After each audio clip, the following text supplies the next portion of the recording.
दोस्तों, बहुत ही कॉमन बात है कि जहाँ हम पले बड़े होते हैं, स्कूलिंग की होती है, वहाँ कोई ना कोई ऐसा इंसान होता है जो हमें पसंद आता है, हम उन्हें पसंद आते हैं। It is a very common thing, right? New age का वो बडिंग लव, यंग लव। लेकिन आगे जाके हायर स्टडीज के लिए या जॉब के लिए हमें बहुत बार शहर छोड़कर जाना पड़ता है, उस इंसान को पीछे छोड़कर जाना पड़ता है, and you have to move on in your life. Usually लोगों के साथ यही होता है, पर अनयूजुअल बात तब होती है जब वो इंसान शाम दाम दंड भेद सब कुछ अपना कर आपको वापस किसी शहर में बुला ले, चाहे आप कहीं भी जाएं। जी हाँ, आज की हमारी स्टोरी है लखनऊ के अजय की, जिसे हमें उनके छोटे भाई विजय ने दिया। अजय तो इस दुनिया में नहीं रहे, लेकिन ये एक ऐसी दिल दहलाने वाली कहानी है जिसे सुन के आप किसी भी रैंडम इंसान से या जान पहचान वाले इंसान से भी प्यार करने से पहले एक बार सोचो।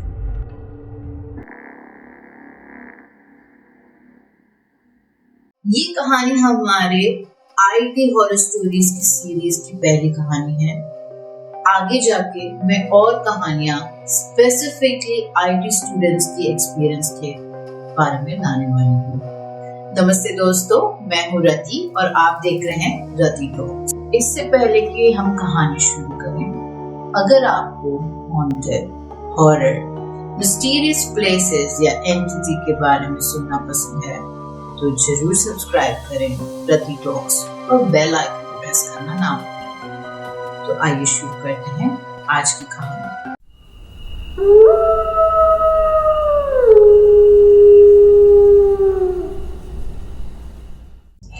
अजय का बचपन से एक ही सपना था, खूब पढ़ लिख के आईआईटी पास करना और आगे जाके बहुत ही अच्छी जॉब करना, मामा पापा का नाम रोशन करना। अजय और विजय दो भाई अपने माँ बाप के साथ लखनऊ में रहते थे। अजय ने खूब मेहनत मुशक्कत से मेंस क्लियर किया और आईआईटी कानपुर में उसका एडमिशन हुआ। अच्छे से अपनी पढ़ाई पूरी करके उसकी जॉब बैंगलोर के एक आईटी कंपनी में भी लग गई। अब जब उसे बैंगलोर शिफ्ट होना था तो कंपनी ने उसे बताया कि 2 महीने अभी ज्वाइनिंग में बाकी है। तो अजय ने सोचा कि बहुत टाइम से मैं घर से बाहर रहा हूँ और क्योंकि पढ़ाई में बहुत ज्यादा फोकस था, उसने उतने ड्यूरेशन में ना अपने फ्रेंड्स को टाइम दिया ना अपने माँ बाप को टाइम दिया। तो अजय ने सोचा क्यों ना ये 2 महीने मैं लखनऊ में स्पेंड करूं और आराम से घर वालों और दोस्तों के साथ टाइम बिताऊं। अजय लखनऊ पहुंचा। पुराने दोस्त, सब स्कूल फ्रेंड्स, कॉलेज फ्रेंड्स, पुरानी यादें ताज़ा हुई। मम्मा पापा के साथ बहुत टाइम स्पेंड किया और विजय के साथ भी खूब एंजॉय किया। अब उनका ना ऐसे घर था, अपार्टमेंट नहीं था, तो जैसे 2 फ्लोर्स के घर होते हैं, तो अजय का जो रूम था वो जब वो छोटा होता था, तो जब वो यंग था, स्कूल डेज में था, तब उसका ना छत पे जैसे एक रूम बनाया होता है, तो बहुत ही सिक्योर, बहुत ही मतलब अलग सा रूम होता है, अपनी प्राइवेसी भी होती है। तो मेमोरीज रिफ्रेश करने के लिए अजय ने कहा कि वो वही रूम में थोड़े दिन रहेगा। रूम वगैरह साफ कराया गया और अजय वहां रहने लगा। अब पहला दिन, 2 दिन बीत गए आराम से दोस्तों के साथ बाहर घूमना फिरना, घर आके खाना पीना खा के ऊपर आके सो जाना। अब कॉलेज में रह के, बाहर रह के अजय को सिगरेट की आदत लग गई थी, तो उसे सुबह उठते ही सबसे पहले, फ्रेश होने से पहले सिगरेट चाहिए। अब मॉर्निंग आवर्स में उठने की आदत थी, तो अजय उठ जाता था सुबह 5 बजे करीब। जैसे ही वो उठता था, अपने छत पर बाहर आकर टेरेस पे वो स्मोक करता था। अजय ने नोटिस किया कि सामने वाली बिल्डिंग पे एक लड़की आती है छत पे। ठीक उसी जिस वक्त अजय उठता है और सिगरेट पी रहा होता है। वो लड़की वहां घूम रही होती है, अपने कपड़े वगैरह सुखा रही होती है, जबकि अजय को अच्छे से याद है कि जब वो यंग होता था तो ऊपर वाले जो फ्लोर्स थे वो हमेशा इस बिल्डिंग के खाली रहते थे। बस 2 ही कमरे नीचे थे जो ओनर ने रेंट पे दिए हुए थे, बाकी ये बिल्डिंग हमेशा वीरान सी खाली सी रहती थी, या तो शायद वहां पर ज्यादा रेंटेड वाले लोग होते नहीं थे। पर उसने सोचा वक्त बीत चुका है, मुझे इतना टाइम हो चुका है, शायद किसी ने खरीद लिया होगा या कोई रेंट पे रहने आ गया होगा। अब दिन बीतते गए। अजय नॉर्मली हमेशा उस लड़की को वहां देखता था। धीरे धीरे दूर दूर से ही दोनों ने हाय हेलो करना शुरू कर दिया। अब हाय हेलो से बात आगे बढ़ी और जैसे आपको पता है एक गली होती है और 2 बिल्डिंग्स है, तो ज्यादा डिस्टेंस नहीं है बीच में, तो आप यहाँ खड़े होके कॉर्नर में आराम से बातें कर सकते हो। तो धीरे धीरे अजय उससे बातें करने लगा। उस लड़की ने भी पूछा आप कहाँ से आए हो, मैंने तो आपको कभी नहीं देखा। अजय ने बताया कि मैं अपनी स्टडीज के लिए बाहर गया हुआ था, अब बैंगलोर में जॉब लग गई है तो 2 महीने के लिए यहाँ आया हूँ। बात धीरे धीरे बढ़ती गई, दोनों एक दूसरे को पसंद करने लगे। अजय कभी कभी उसको फिर 1-2 बार मूवी के लिए ले गया बाहर, पार्क में दोनों मिलने लगे। लेकिन अजय ने ये बात अपने फैमिली से कभी शेयर नहीं की। अब वक्त आने लगा था कि ऑलमोस्ट 40-45 डेज हो गए थे और अजय को बैंगलोर जाना था क्योंकि ज्वाइनिंग का टाइम आ गया था। अजय ने उससे बोला कि मुझे बैंगलोर जाना पड़ेगा, लेकिन जब भी मुझे वक्त मिले मैं यहाँ आया करूंगा, या कभी कभी तुम्हारी टिकट बुक करवा दूंगा, तो हो सके तो तुम भी आ जाना वीकेंड्स पे या कुछ दिन मेरे साथ बिताने के लिए। उसने अग्री किया और दोनों एक दूसरे को बाय बोल के अजय अपने घर आ गया। और फ्लाइट का टाइम हो रहा था तो अजय के पापा ने बोला कि चलो मैं तुम्हें एयरपोर्ट ड्रॉप कर देता हूँ। अब अजय के पापा उसे एयरपोर्ट ड्रॉप करके आए। अजय फ्लाइट में बैठा, बैंगलोर पहुंचा। बैंगलोर में उसे रिसीव करने आए कंपनी वाले और वहां पर उन्होंने जितने भी कंपनी के एम्प्लॉयज थे उनको एक पूरी बिल्डिंग में अपार्टमेंट दिए हुए थे। तो जो भी उनका केयर टेकर था वो अजय को रिसीव करने आया, वहां लेकर गया, अच्छे से ग्रीट किया, उसके कलीग्स जो वहीं रह रहे थे उनसे मिलवाया, उसका रूम दिखाया। अच्छा सा रूम था, एसी लगा हुआ था विंडो और एक बेड दिया हुआ था, टीवी दिया हुआ था, तो बहुत ही कंफर्टेबल लग रहा था। अजय काफी खुश था, अपनी न्यू लाइफ स्टार्ट करने के लिए बहुत एक्साइटेड था। अब वो पहुंचा था शाम को, तो रात को डिनर विनर करके अजय अपने रूम में सोने चला गया। सुबह हुई, अजय वही 5 बजे अपने डेली रूटीन की तरह उठा और सिगरेट पीने के लिए बालकनी में गया। जैसे ही वो बालकनी में गया, उसे वही लड़की अपने सामने दिखी और उसने ध्यान दिया कि वो बैंगलोर वाले घर में नहीं, अपने घर की छत पर है। अजय को लगा कि शायद वो सपना देख रहा है। फटाफट वो वापस रूम में गया तो उसका ध्यान गया कि ये रूम बैंगलोर वाला रूम नहीं, लखनऊ के घर वाला रूम है।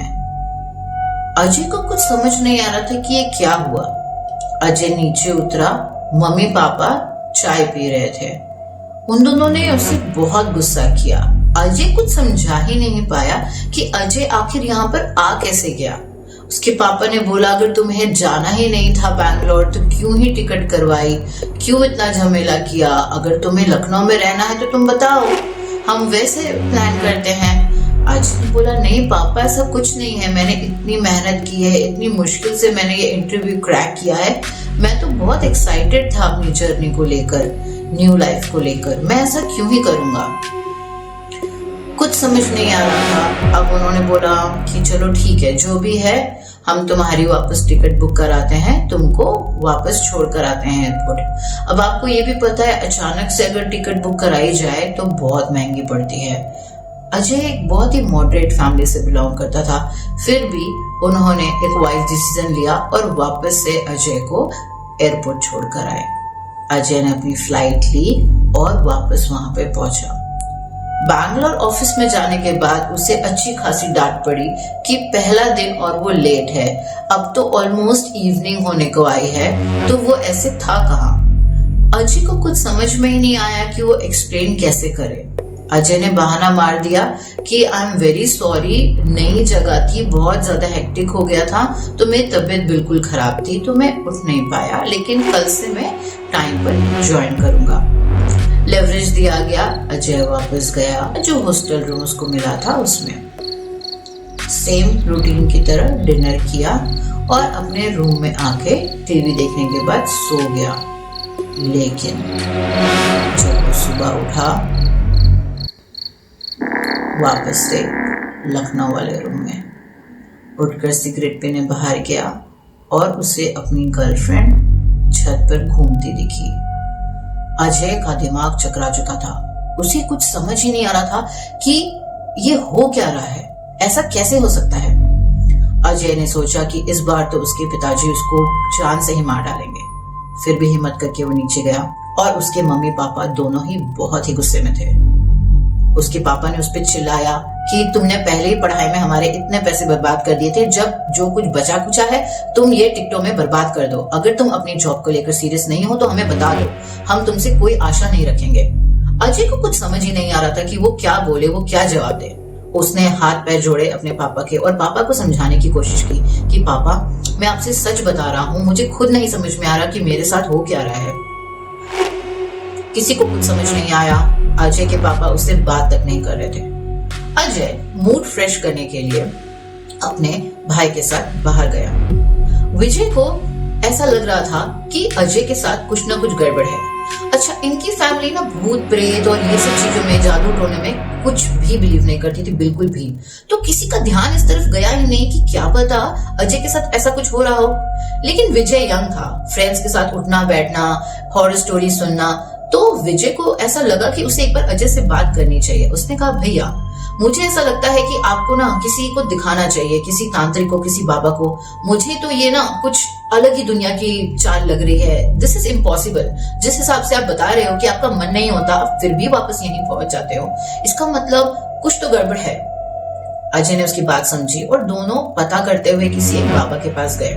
उस बाबा ने अजय को समझाया कि तुम्हारे ऊपर किसी आत्मा का साया है, मैं तुम्हें एक तावीज दूंगा, तुम उसे बांधो, उसके बाद कुछ नहीं होगा, तुम्हें अच्छे खासे पैसे लिए और अजय को यह आश्वासन दिया कि अब सब कुछ ठीक हो जाएगा। तभी अजय ने वो तावीज बांधा और अपने पापा से बात करके फाइनल रिक्वेस्ट करके वहां से चला गया बैंगलोर। वहां जाके भी उसने बहुत मुश्किल से अपने मैनेजर को मनाया और जैसे तैसे जॉब शुरू कर दी उसी दिन से।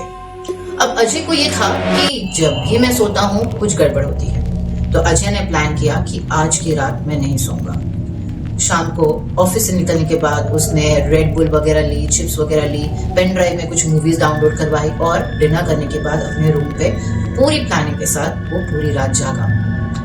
Everything was okay. सुबह अपने ऑफिस गया, काम किया।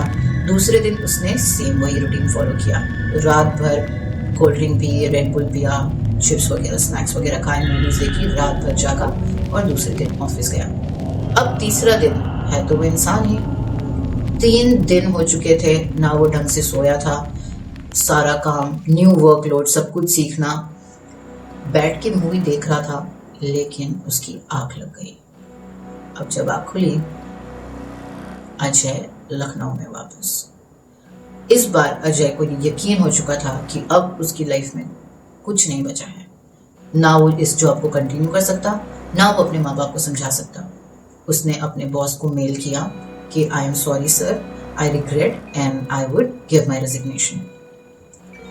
रेजिग्नेशन एक्सेप्ट हो चुका था। उसके माँ बाप को भी वो बता चुका था कि अब मैं यहीं पे कोई सिंपल सी जॉब कर लूंगा, मुझे नहीं समझ में आ रहा मेरे साथ क्या हो रहा है और ना ही मैं एक्सप्लेनेशन दे सकता कि ये क्यों। अजय के माँ बाप ने भी हार मान ली थी, किसी को कुछ समझ में नहीं आ रहा था। इतनी पढ़ाई लिखाई करके भी अजय एक बिल्कुल नॉर्मल सी जॉब लखनऊ में कर रहा था। लाइफ वॉज गुड, दोनों एक दूसरे को डेट कर रहे थे। अजय अपसेट रहता था, बहुत ही डिप्रेस रहता था, पर वो हालात के आगे मजबूर था, वो कुछ कर नहीं पाता था। अब उसके पापा धीरे धीरे नोटिस कर रहे थे कि अजय में बहुत डिफरेंस आ गया, बहुत डिप्रेस रहता है, बहुत अपसेट रहता है। तो उसके पापा ने सोचा कि क्या पता सच में अजय बैंगलोर में जॉब करना चाहता हो लेकिन उसे कोई दिक्कत आ रही हो। तो उसके पापा ने वैसे ही अपने एक दोस्त से ये बात शेयर की।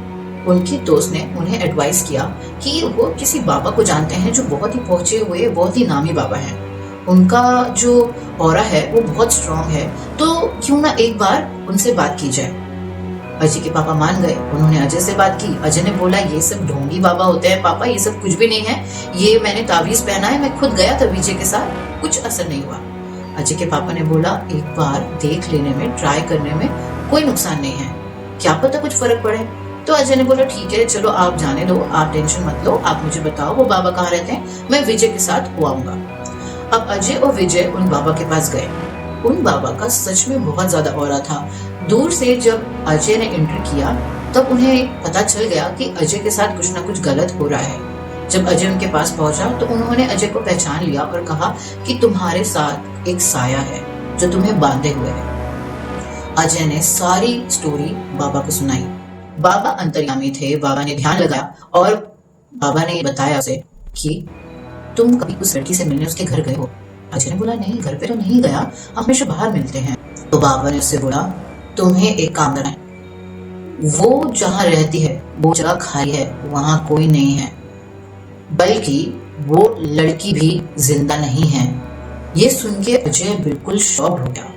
अजय ने बोला बाबा कैसी बातें कर रहे हो, मैंने उसका हाथ थामा है, हम बाहर गए हैं, हम मूवीज गए हैं साथ।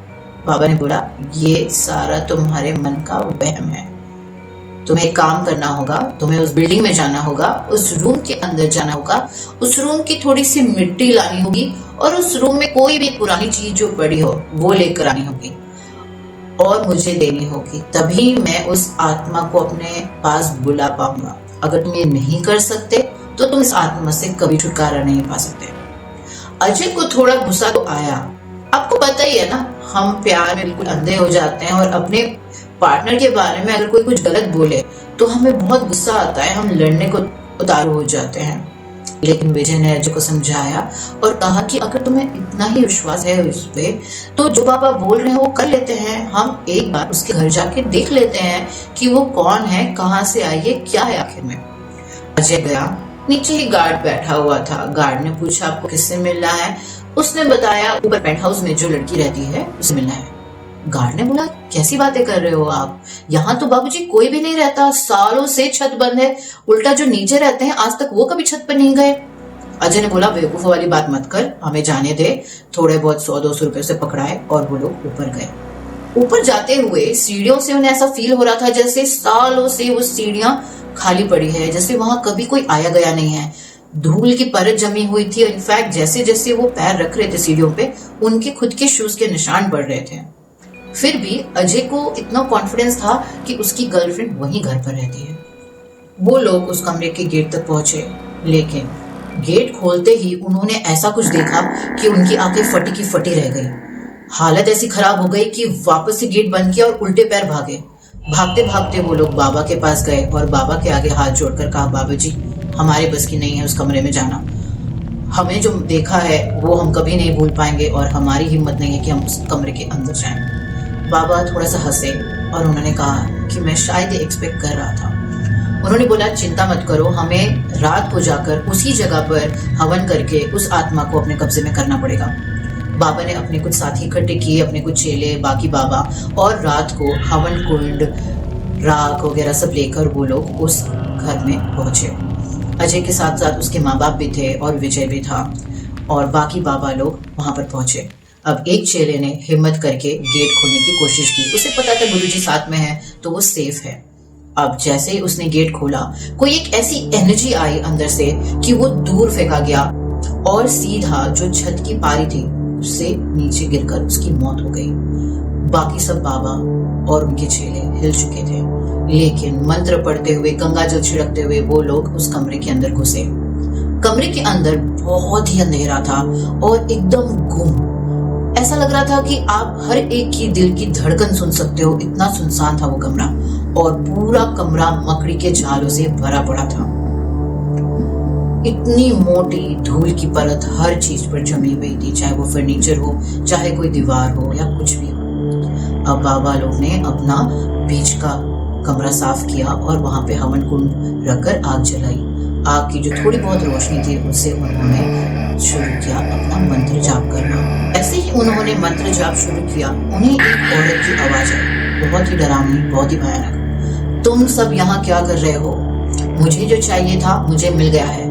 अगर तुम सबने कोई भी बाधा लाने की कोशिश की तो मैं किसी को नहीं छोड़ूंगी। बाबा ने मंत्र पढ़ते हुए उसे कहा कि तू कौन है और तू अजय के पीछे क्यों पड़ी है? उसका पीछा छोड़ दे। आत्मा ने हंसते हुए कहा, 200 साल मैंने इसके लिए इंतजार किया है। ये मेरा मर्द है। बाबा ने पूछा, तुम्हारा मर्द? वो कैसे? कहती है, ये वैसा ही दिखता है जैसा मेरा आशिक था। मैं उसे बहुत प्यार करती थी और उसके बच्चे की माँ बनने वाली थी, लेकिन उसने झूठा वादा करके मुझे अपने प्यार के जाल में फंसाकर इस कमरे में बुलाया और यहीं मुझे मार दिया। 200 साल इंतजार करने के बाद मुझे अजय मिला है। अब मैं इसे कहीं नहीं जाने दूंगी। अच्छा, ये आत्मा बहुत ही ज्यादा स्ट्रांग थी। जब जब ये बातें करती थी, खिड़की दरवाजे इस तरह से गिरते थे जैसे भूकंप आ रहा। बाबा के मंत्र और जो उनके चेले थे, इन सब के मंत्र भी इस आत्मा को रोक नहीं पा रहे थे। बाबा ने कहा कि ये कोई तेरा आशिक नहीं है, ये बहुत ही सीधा साधा लड़का है, आम लड़का है, तुझे इसका साथ छोड़ना होगा। ये सुन के आत्मा और भी गुस्से में आ गई। उसने एक बाबा को उठाया और सीधा उसका सिर दीवार पर लगा और बीच में से उनकी वही मौत हो गई। ये देखकर सबके दिल दहल गए थे, सबका मंत्र पढ़ना बंद हो गया। लेकिन बाबा ने सबको हिम्मत दी और उनको बोला, मंत्र पढ़ना जारी रखो, मंत्र बंद नहीं होना चाहिए। आत्मा को कंट्रोल करना बहुत ज्यादा मुश्किल हो रहा था। बाबा बार बार उसे बोलते रहे कि तुझे अजय का साथ छोड़ना पड़ेगा, वरना मैं तुझे ऐसी जगह क्या करूंगा कि तू तरसेगी वहां से छूटने को। तभी एक बाबा अपनी जगह से पीछे की ओर खींचते हुए गए और दीवार से लगे और कुछ चाकू घोंपने की आवाज आने लगी। उनका चेहरा खून से लथपथ हो चुका था, जैसे कोई नॉन स्टॉप उनके फेस पर चाकू से बांधा रहा। ये आत्मा इतने गुस्से में और इतने तेज में थी कि वो सबको भयानक मौत दे रही थी और अब ऐसा लगने लगा था कि ये किसी के कंट्रोल में नहीं आएगी। तभी बाबा ने एक ऐसा मंत्र पढ़ा और कुछ राख हवन में फेंकी कि वो आत्मा कुछ देर के लिए शांत हो गई। बाबा ने उसे बोला कि तुझे अब हम यहीं बांध कर रखेंगे। आत्मा ने कहा, तुझे क्या लगता है तू मुझे ऐसे रोकेगा? मैं अजय को पाकर ही रहूंगी। मैंने तपस्या की है इसके इंतजार में। और देखते ही देखते सारे कुर्सी टेबल जितना कुछ वहां सामान था सब हवा में उड़ने लगा। खिड़की दरवाजे जोर जोर से बजने लगे जैसे बाहर कुछ भयानक आंधी आई हो। एक फुल्का हवा का झोंका आया और हवन कुंज बुझ चुका था। बाबा की चीखें सुनाई दे रही थी और सबने यही जरूरी समझा कि इस वक्त इस कमरे को छोड़कर जाना ही बेहतर रहेगा। वो आत्मा किसी के कंट्रोल में नहीं आ रही थी। सभी लोग बाहर भागते हुए जा रहे थे कि तभी अजय के पैर वहां पर जम से गए। अजय बाहर नहीं भाग पाया और सबकी आंखों के सामने अजय उस कमरे के अंदर खिंच गया और दरवाजा अंदर से बंद हो गया। कितने मंत्र पढ़े गए, कितनी कोशिश की गई, पर वो दरवाजा नहीं खुला। अजय के माँ बाप बाबा के हाथ पैर जोड़कर मिन्नत करते रह गए कि कुछ भी करिए हमारे बेटे को बचा लीजिए, लेकिन बाबा के सारे मंत्र बेअसर हो चुके थे। अजय उस कमरे में कहीं गुम हो चुका था। उस रात 7 से 8 लोगों की मौत हुई थी अजय को मिलाकर। वो कमरा आज तक बंद है। किसी ने उस कमरे तो क्या छत पर जाने की भी हिम्मत नहीं की है और अजय के घरवाले आज तक ये नहीं भूल पाए कि किस तरह उन्होंने अपने अजय को खो दिया। दोस्तों, कभी आप अगर किसी अनजान व्यक्ति से मिलते हैं और आपको बहुत ही ज्यादा उनकी तरफ खिंचाव महसूस होता है, उनको जानिए, प्यार जरूर करिए, दोस्ती जरूर करिए, पर सावधान रहिए और रत्ती टॉक्स सुनते रहिए।